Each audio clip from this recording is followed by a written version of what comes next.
Hi everybody and welcome to Namely Marley. I'm Marley, YouTube here about Thanksgiving recipes, starting with vegan gravy. And I'm really excited that you're here to join me today because gravy is one of those things that you really need to have.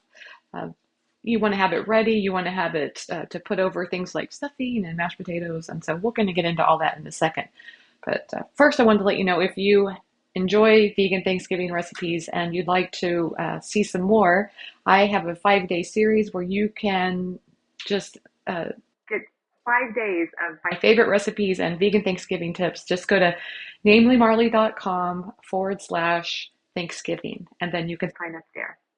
Okay, let's first of all, let's talk about these Thanksgiving, or the vegan stuffing, and let's talk about the ingredients that you're going to need.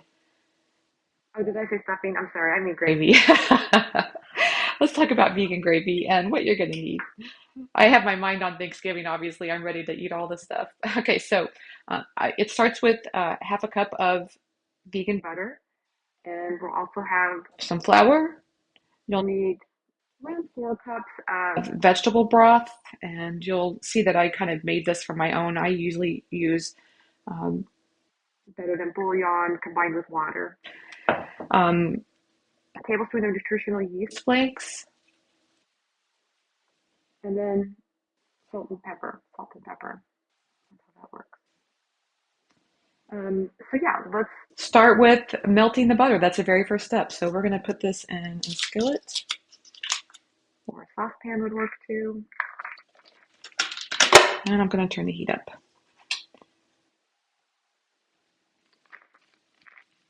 As that's melting, I'm going to talk to you about some of the flavor variations. So this is just for a common basic uh, gravy recipe, but if you want to add some things, you can add herbs like thyme is a great one that goes well.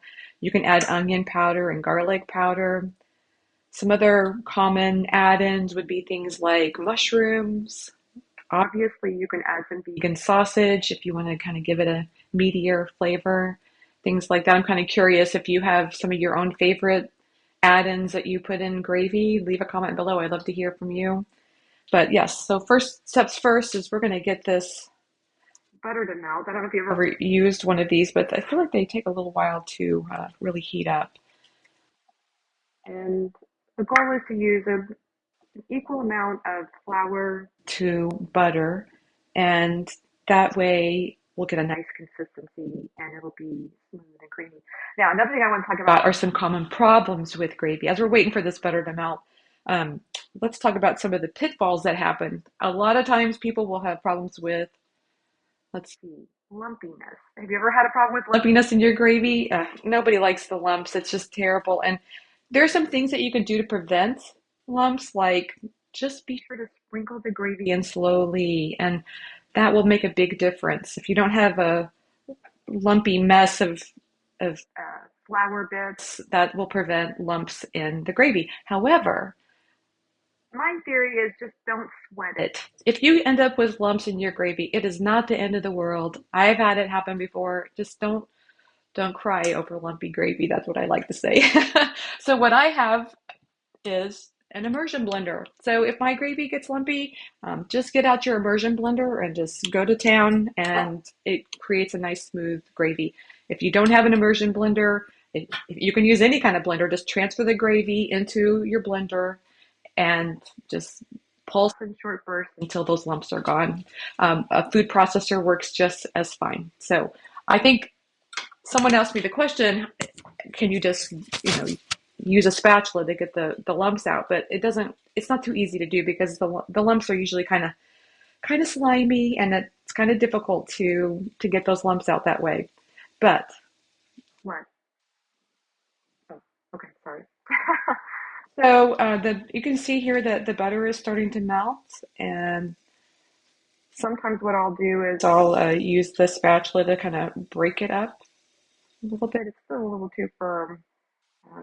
That will help it melt faster if it has more, if it's broken into smaller pieces. Let's talk about a couple of other problems that you can run into when you're making gravy. Like your gravy can be too thin or too thick. So if your gravy is too thin, let's start with too thick. If your gravy is too thick, it's easy to solve that. You can add a little bit more vegetable broth.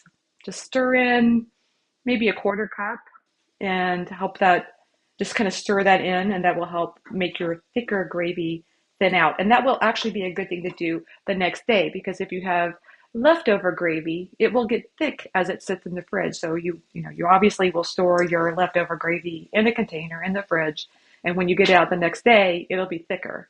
So adding a little bit of vegetable broth is a way to deal with that. But what do you do if your gravy is too thin? That's a little bit harder. What I like to do, if that ever happens, is make a slurry. You can use a slurry. You can use flour or you can use cornstarch to make a slurry. And then what you do is just get some water or vegetable broth and stir in, I'd say maybe a tablespoon or two of flour or cornstarch to make that slurry, and then spread the slurry into your gravy, and then make sure it's cooking, so that as it cooks, it will thicken your gravy that's too thin. So that's one of my favorite tips for that. And what do you do if your gravy is too salty? Well, that's a tough one too, because I think prevention is the best medicine here. Try not to add too much salt. For sure, don't add salt at the beginning. Add salt at the end, and just add a little bit at a time, and that will help your gravy from being too salty. A lot of the salt will get from the vegetable broth, so you don't really need to add too much more. I'd say just sprinkle in a little bit of salt at a time. But let's just say you did your best and somehow you've ended up with gravy that's too salty. At this point, I think the best thing you could do is just to balance out your flavors. So one way to do that is to just add a teaspoon or so of lemon juice, or you could even add a little bit of vinegar. You could even add a pinch of sugar, and those flavors will kind of counterbalance the saltiness that you're experiencing. So the saltiness will still be there, but it just won't be as noticeable. Okay, look at this. Our butter is all melted, so now it's time to start adding the flour. I'm going to move this over here, and we're just going to sprinkle the flour and stir.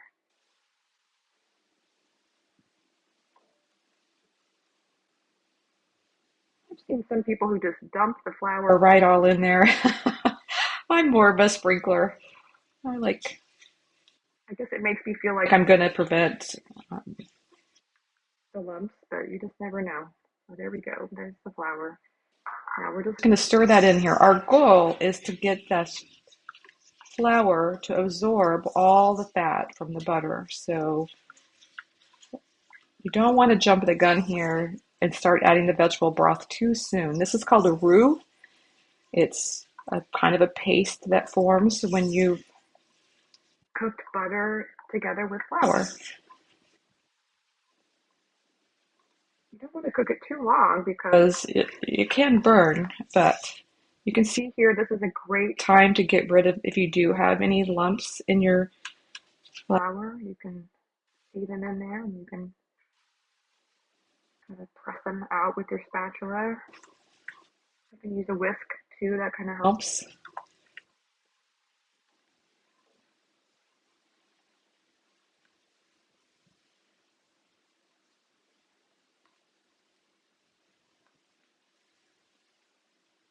I'm just stirring this as it cooks. I'm letting this cook down just a little bit to make sure that the flour has absorbed all of that butter.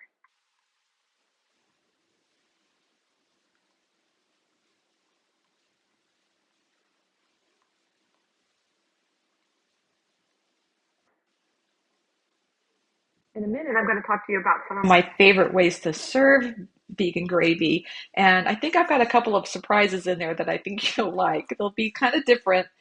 And this is a short, quick live demonstration. I think that sometimes just realizing that you can do something fairly fast is nice. And that's one thing I love about gravy on Thanksgiving Day is like I can fix this early in the day and let it just be sitting on the back burner, and I don't have to worry about it. It's so easy to make. So you can even make this the day before and just pull it out the day of and thin it out a little bit with some vegetable broth. Okay, this looks pretty good. I think I'm ready to add vegetable broth.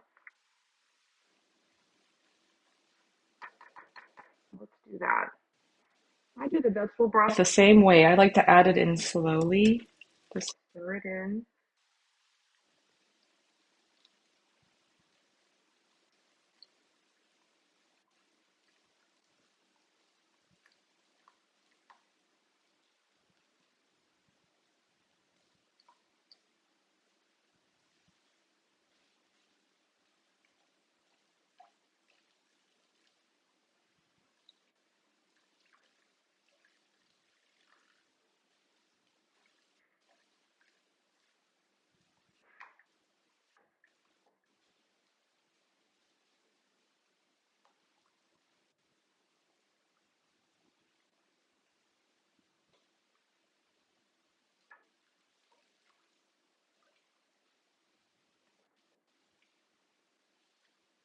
Now, as this cooks, it will obviously start to thicken, and that's nice too. I like to add in some flavoring, which is nutritional yeast flakes.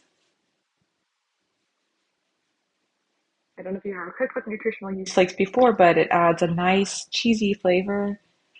So it's perfect to add to your gravy.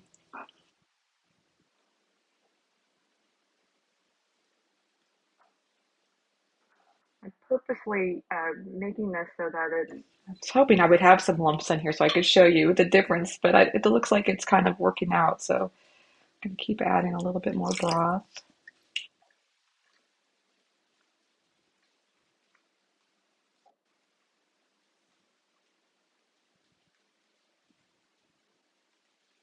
I think it's good to know that if gravy is a favorite part of your Thanksgiving tradition, you don't have to do away with it just because you're plant-based or vegan. You can easily make it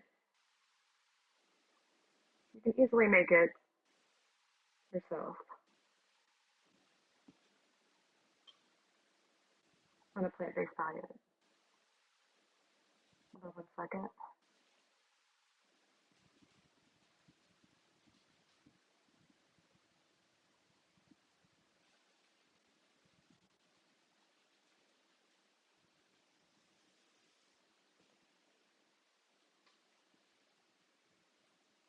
Okay, I think this is pretty much done. You can see it's a little bit thin at this point, but it'll thicken up as it goes.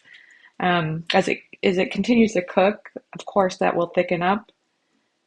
I just wanted to show you some of the things that I like to serve with vegan gravy, and that would be baked potato is great. You can just drizzle some gravy over the top.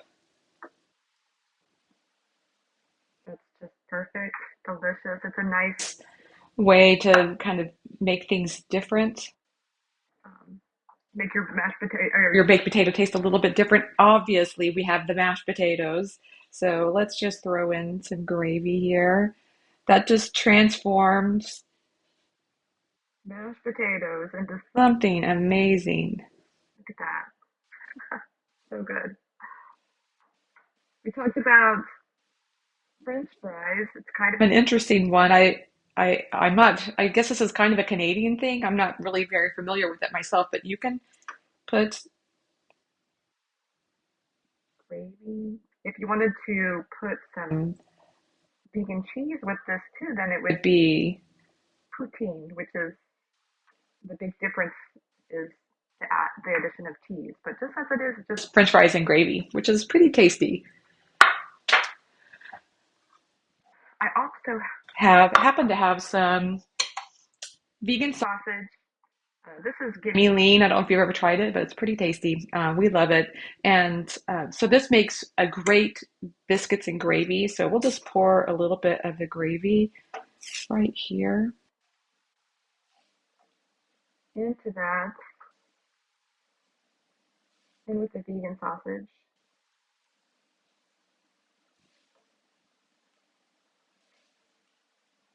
Yeah, I've got this plate of biscuits that you could see. I made these earlier today. And let's see, I'm going to take one of these biscuits and we'll break it in half. And we're just gonna put this biscuits and gravy right on top. How good does that look? I'm gonna add a little bit more gravy. Yeah, that looks pretty good. That looks good enough to eat, don't you think? And then finally, one of my favorites is to add, I like anything on top of, these are just eggs, scrambled eggs. And before I was vegan, I used to love to add lots of things to scrambled eggs, like hot sauce in particular. But you can actually add some gravy right over scrambled eggs. Vegan scrambled eggs. You can use tofu scramble. You can use just egg scramble, just like I did. Look at that. Doesn't that look delicious? I love it. We'll add a little bit of pepper on top. You can add pepper on any of this stuff. It just makes it great. Okay, that is it for our live. I promised you this would be short and sweet, and that's exactly what it is. I hope you like this demonstration on how to make vegan gravy. As a reminder, if you want more Thanksgiving recipes, be sure to go to namellymarley.com/Thanksgiving, and I'll send some recipes and tips right to your email box. Thanks for joining me.